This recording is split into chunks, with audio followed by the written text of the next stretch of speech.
صبغۃ اللہ من احسن من اللہ صبغۃ ونحن لاہ عابدون۔ کافر کی یہ پہچان ہے کہ آفاق میں گم ہے، مومن کی یہ پہچان ہے کہ گم اس میں ہے آفاق۔ حدیث قدسی ہے کہ میں ایک چھپا ہوا خزانہ تھا، میں نے چاہا کہ میں پہچانا جاؤں تو میں نے اس کائنات کو خلق کیا۔ اس عظیم کائنات کے خالق نے جب اس کائنات کو خلق کیا، اس کے اندر اپنی عظمت کے شہکار جب نصب کیے، یہ کہکشائیں، یہ بادل، یہ آسمان، یہ ستارے، یہ سیارے، یہ زمین، اس میں لہلہاتے کھیت، بہتے دریا، پہاڑوں کی میخیں، یہ سب اس کائنات کی رنگینیاں جب اللہ نے خلق کی تو پھر اس نے اس کے اندر چلنے پھرنے والی مخلوق پیدا کی۔ جب مخلوق پیدا کر لی تو پھر اس نے اپنی پہچان کے لیے قرآن میں جو آیت ہے لَقَدْ خَلَقْنَا الْإِنسَانَ فِي أَحْسَنِ تَقْوِيمٍ، اللہ نے کہا کہ میں نے انسان کو پیدا کیا۔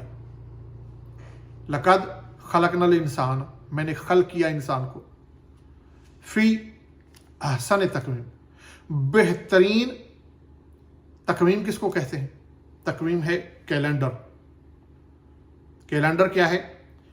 کل کیا دن تھا، آج کیا دن ہے، کل کیا دن ہوگا، کل کیا تھا، آج کیا ہے، کل کیا ہوگا۔ اللہ نے اس کیلنڈر کے اپنی کائنات کو جب سے خلق کیا ہے، اس کے کیلنڈر پہ اللہ نے کہا کہ میں نے اس سے احسن چیز پیدا نہیں کی۔ اور اس انسان کو کیا دیا تھا؟ شعور۔ جب اللہ نے اپنے انسان کو شعور عطا کر کے اس دنیا میں بھیجا، اب وہ بنا اس کی پہچان۔ اب کائنات کا سفر جاری ہوا تو اللہ نے انسان کو وہ معجزات، وہ طاقتیں عطا کی کہ وہ اس کائنات کو ٹٹولے۔ وہ جب اس کائنات کو تلاش کرے گا، اس کے اندر پھرے گا، گھومے گا، تو میری خلقت کا جو عظیم قانون میں نے نافذ کر رکھا ہے، ایک ایسا نظام جو اللہ نے ڈیولپ کر رکھا ہے، اس کائنات کو پوری کو جو کنٹرول کیے ہوئے ہے، جس میں ایک ذرہ رائی کے دانے کے برابر بھی، جو سمندر کی گہرائیوں میں، جو پہاڑوں کے غاروں میں کہیں ایک رینگتا ہوا کیڑا بھی ہے تو اس کا بھی اللہ کی ذات کو علم ہے کہ وہ کیا کھا رہا ہے، کیسے جی رہا ہے، کیا کر رہا ہے۔ ریت کا ایک ذرہ، اس کے بارے میں بھی میرے پروردگار کو آگاہ ہے کہ یہ ذرہ کہاں سے چلا ہے، کہاں کہاں یہ سفر کرے گا اور کہاں تک یہ اپنی جو ہے منزل پہ جو قیام کرے گا۔ تو یہ سب نظام اس قدر عظیم طاقت کا ایک نمونہ ہے کہ اللہ نے، جب ہم اس پہ غور کرتے ہیں تو ہمیں احساس ہوتا ہے کہ ہم واقعتاً اللہ کی وہ مخلوق ہیں جس کو اپنے پروردگار کی پہچان کے لیے پیدا کیا گیا ہے۔ اب میں آتا ہوں ہمارے اہل ایمان پر۔ کائنات میں اس وقت اگر سب سے اعلیٰ مقام پر فائز ہے تو وہ مسلمان ہے۔ مسلمان کو اللہ نے وہ عطا کیا ہے جو اس نے کائنات میں پہلے کسی کو عطا نہیں کیا۔ اس نے اپنا پیارا محبوب محمد مصطفیٰ صلی اللہ علیہ وآلہ وسلم ہمیں دیا۔ اس نے قرآن ایک معجزہ ہمیں دیا۔ جو ہمارے پاس ذرائع تھے انہیں ہم نے منزل بنا لیا۔ ان جن ذرائع کو ہم نے استعمال کر کے اس کائنات کے خالق کی پہچان بننا تھا، ان ذرائع پر ہم رک کے بیٹھ گئے، ان کو ہم نے منزل بنا کے اس پر بیٹھ گئے۔ محبت آقا محمد مصطفیٰ صلی اللہ علیہ وآلہ وسلم کی ایک تحفہ تھا، وہ ایک ذریعہ تھا آگے بڑھنے کا، ہم اس پر رک کے رہ گئے۔ قرآن ایک کتاب تھی جس کے اندر خزانے تھے، ہم نے ان خزانوں کو تلاش کرنا تھا، لیکن ہم نے صرف قرآن کے احکامات لے کر اس پر عمل کرنے کو اپنی زندگی کا سب نچوڑ قرار دے لیا۔ نماز کا حکم دیا، روزے کا حکم دیا، زکوٰۃ کا حکم دیا، حج کیسے کرنا ہے، آپ نے والدین اور اپنے بچوں کے ساتھ آپ نے زندگی کیسے گزارنی ہے، زندگی میں رہنے سہنے کے طریقے کیا ہیں، یہ سب قرآن نے یہ جو چیزیں آپ کو دیں، اب یہاں ٹھہر گئے۔ ہم قرآن کے ان چیزوں کو ہم نے لیا ہوا ہے کہ قرآن میں اللہ نے بتایا اس دنیا میں تم نے زندگی کیسے گزارنی ہے، کیا کیا تم نے میرے احکامات کی پابندی کرنی ہے، کون سے قوانین کو تم نے فالو کرنا ہے، یہ ہم نے لیے اور اس کو پریکٹس کرتے کرتے ہم زندگی گزارتے جا رہے ہیں اور گزرتا ہی ہے۔ جبکہ اللہ نے انسان کو پیدا کیا تھا اپنی پہچان کے لیے۔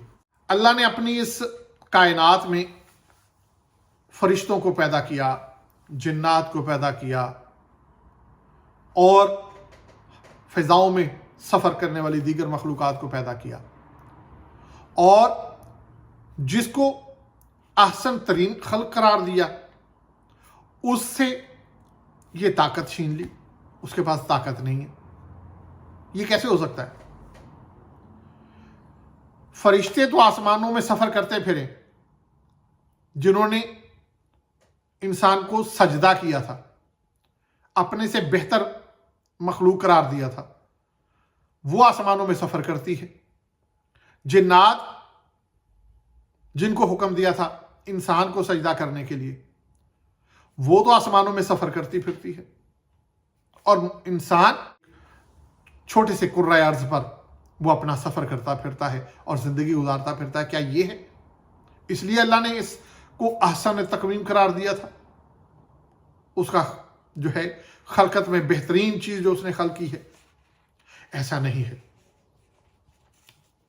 اس کو ثابت کرنے کے لیے قرآن پاک کی ایک سورہ لقمان کی 20ویں آیت ہے، اللہ تعالیٰ اس میں فرماتے ہیں، کیا تم نے نہیں دیکھا کہ جو کچھ آسمانوں میں اور جو کچھ زمین میں ہے اللہ نے تمہارے لیے مسخر کر دیا ہے، اور تم پر اپنی ظاہری اور باطنی نعمتیں کامل کر دی۔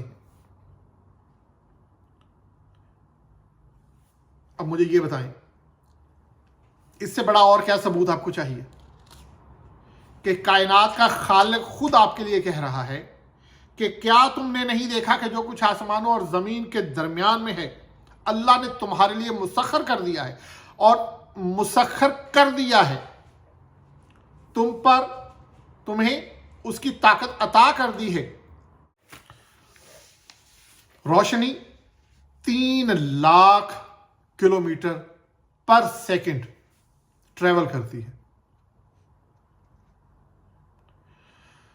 روشنی کی رفتار سے بھی انسان ٹریول کرنے لگے تو وہ اربوں نوری سال ٹریول کرتا رہے تو اس کائنات کی وسعتوں سے باہر نہیں نکل سکتا۔ تو جب کائنات اتنی وسیع ہے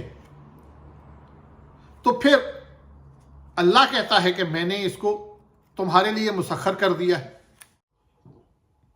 میری خلقت کے عظیم شاہکاروں کو، میری خلق کی ہوئی اس عظیم کائنات کے رازوں کو اجاگر کر دو۔